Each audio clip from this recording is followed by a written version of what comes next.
Ang breakfast natin ngayon ay chicken.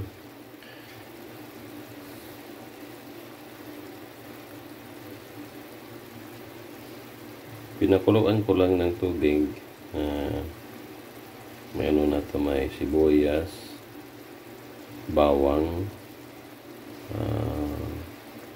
konting paminta. So buong gabi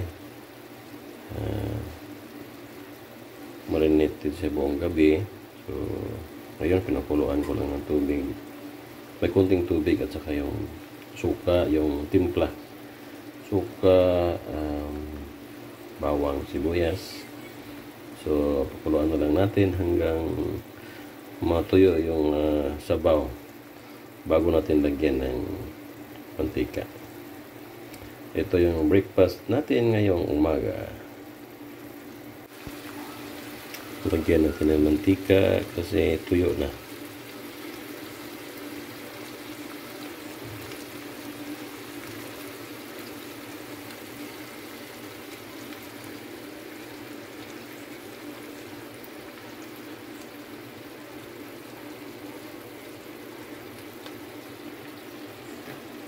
Ang dahilan para sa yung pinakuluan natin kanina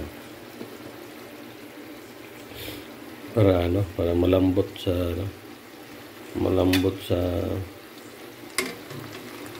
pagkain natin. Kasi kung diretsuhin mo yan, pirituhin mo nang hindi pinakuluan, tigas. Kaya kuluin mo muna bago mo lagyan ng mantika, bago mo pirituhin.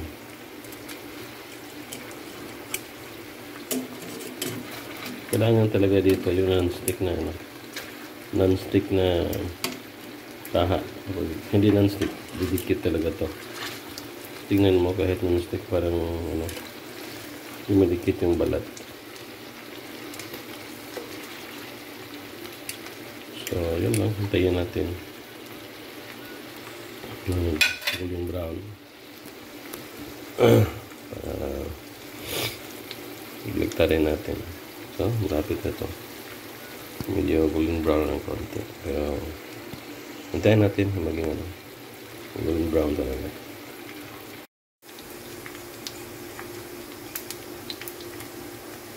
Crispy fried chicken. Ready to eat na. Golden brown yung saka malambot. Kasi pinakuluan natin. Yun ang masarap. Kasi hindi matigas yung manok na kakainin natin kapag ganito yung pagkaluto, hinahaluan din natin yung chicken cubes ng konti. Siguro masarap to.